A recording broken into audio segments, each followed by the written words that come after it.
recognize the gentleman from Virginia, Mr. Griffith, 5 minutes for your questions, please. Well, let me pick up there. You're concerned about this newer drug, and so my question is, what do you all do? And I would ask it of all of you, but I'll start with you, Mr. Ranazizi. Ranazizi, thank you.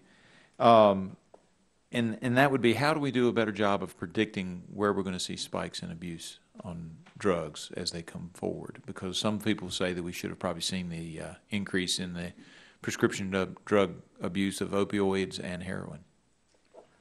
Well, we monitor the amount of drug going into a particular state through our ARCO system, but in the end, what we generally see is the drug being abused in the Appalachian area of the country, and then it spreads out from there. So when we were looking at OxyContin, for instance, the OxyContin abuse epidemic started in that area, Kentucky, Tennessee, Southern Ohio. Southwest Virginia. Yeah, Southwest Virginia. Well, yes, absolutely.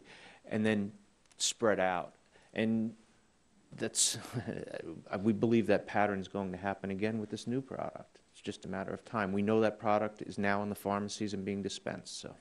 And now, for the people that you've identified, I think that one of the other speakers said abuse deterrent formulations. Once we know somebody's abusing, I've always liked the lock-in, where you lock into a pharmacy and you lock into a doctor, because one of the problems in Southwest Virginia that you mentioned a minute ago is that you can be in West Virginia, Tennessee, Kentucky, and North Carolina, all within, no matter where you are in Southwest Virginia, within an hour or 2 hours, you can be in any one of those states, because of the way the geography is, and you can go from one rural area to another. So what are we doing on that? Are we looking at that as a possible means? Dr. Clark, if you want to answer it, that's fine. Just trying to find answers.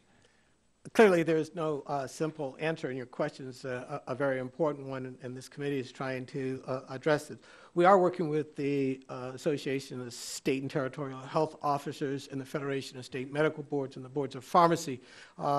We do collect surveillance data from our household survey and working with our colleagues in the CDC. So part of the issue is monitoring the movement of individuals, getting practitioners, whether they're pharmacists, nurse practitioners, or physicians, to monitor what it is that they're doing, getting people to access and actually use the PDMPs and having interoperability, as was pointed out. So, and then involving community coalitions, because as was pointed out from the representative from Florida, people know where the places are, and what we need to do is to get community coalitions carrying that information. That's kind of why I like the lock-in, because then you lock them into a doctor, into a pharmacy. If you know, now I don't want to do that to folks who haven't been identified as having a problem, but once you know they have a problem, then that gives you a better handle on what they're doing if you lock them in and that's the only place they can go. Wouldn't you agree? And I need to hurry because I've got other things I want to ask. That is one strategy that can be employed. So you want to make sure that if you do that, that they have access to the resources necessary to be in that Sure.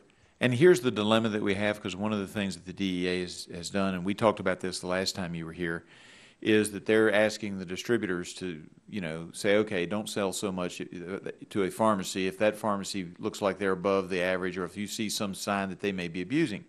And I told the story about what happened when I went to my local pharmacy, and there were two people in there who were both being told you have to come back next month, which was not but a few days away, because we used up our allotment, and I intuited that maybe they only had one supplier, and that supplier said, oh, he's above average for other people who may have more than one supplier.